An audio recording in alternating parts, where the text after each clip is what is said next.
토끼자 꿀정보 시간입니다. 요즘 취업이 어려워지면서 아예 창업을 선택하는 비율이 늘고 있는데요.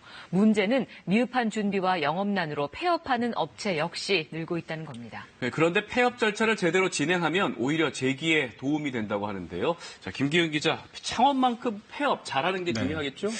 폐업할 때 어떤 부분에 대해서 가장 많이 신경을 써야 될까요? 빚 정리가 중요하지 않을까 싶은데 채무관계 잘 해야 되잖아요. 네. 뭐 식당이나 사무실 같은 건 집기 그런 거 너무 아깝잖아요. 그런 거 정리 잘해야죠. 맞습니다. 창업할 때 들였던 그 원금을 어떻게 하면 최소화하느냐 이 문제가 가장 중요한데요. 따라서 임대한 매장이 빨리 나가도록 해서 보증금을 확보하는 등 임대차 계약을 정리해야 하고요.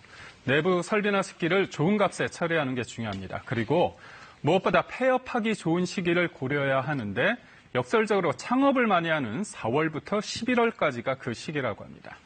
끝이 아닌 또 다른 시작을 위해 꼭 알아야 할 폐업 제대로 하는 법 소개합니다. 누구나 성공을 할 수 있다는 부푼 꿈을 안고 시작하는 창업.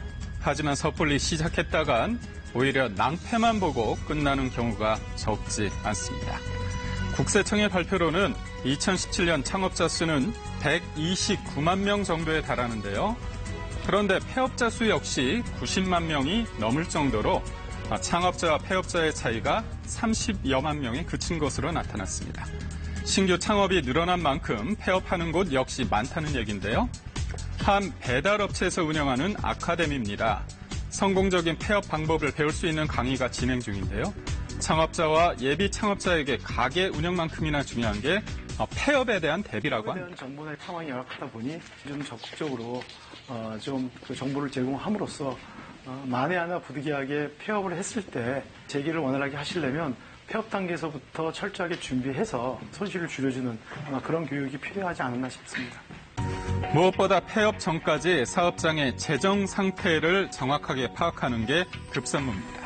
정확히 비용이 얼마 들어가고 나오고 하는 것들을 수치화시켜서 그걸 기록을 해서 그 결과값을 가지고 있어야 예상을 정확히 판단할 수 있고 대안을 가질 수가 있다는 결론이에요. 매장을 운영한 지 2년 차 3개월 연속 적자를 볼 경우에는 과감하게 폐업을 고려해야 원금 손실을 줄이고 재기의 발판을 마련할 수 있다는데요. 지금 족발집을 하고 있는데 제가 2년 전부터 애견 카페를 준비하기 위해서 폐업 준비를 하고 있었어요. 창업 관련 공부도 중요하지만 폐업 관련 공부도 중요하다는 걸 이번에 확실하게 알게 되었어요. 현명한 폐업 방법, 구체적으로 뭘까요? 최근 어려워진 매장 사정으로 폐업을 결정한 한 업체를 찾았습니다. 전체적으로 수제화 시장이 하락세를 걷고 있고 다들 젊은 사람들도 기성화나 아니면 인터넷으로 다들 사 신어가지고 매출이 떨어져서 폐업을 결정하게 됐습니다. 폐업을 결정했다면 정부에서 운영하는 희망 리턴 패키지 사업을 활용하는 것도 방법인데요. 폐업 전문가로부터 사업장의 철거와 원상 복구, 집기, 설비 처리에 대한 도움을 무료로 받을 수 있어 훨씬 수월하게 폐업 처리를 할 수 있습니다. 집기를 사셨을 경우에 3년이 경과를 하면은 거의 한 10분의 1 정도로 가격이 떨어지게 되고요. 심지어 팔지 못할 경우에는 폐기물로 처리해야 되는 상황이 올 수도 있습니다. 먼저 이런 집기 매입업체의 견적을 한 3곳에서 5곳 정도 충분히 가격 견적을 받은 다음에 가장 좋은 가격의 업체한테 매각을 하시는 것이 가장 좋은 방법입니다. 또 매장의 임대계약 만료일 확인은 필수고요. 종업원 근로계약서를 확인해 해고 통지 기간과 퇴직금 정산 등의 문제를 점검해야 법적 분쟁으로 가는 걸 막을 수 있습니다. 더불어 폐업을 하는 시기 역시 잘 선택해야 합니다.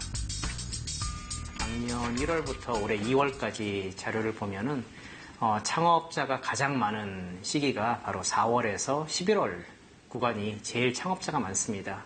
이 기간에 맞춰서 폐업을 하시는 것이 아무래도 점포를 가장 쉽게 매각하실 수 있는 시기가 되겠지요.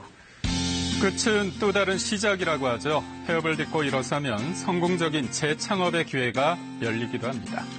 2017년 초밥집을 재창업해 요즘 바쁜 하루하루를 보내고 있는 이민우 씨입니다.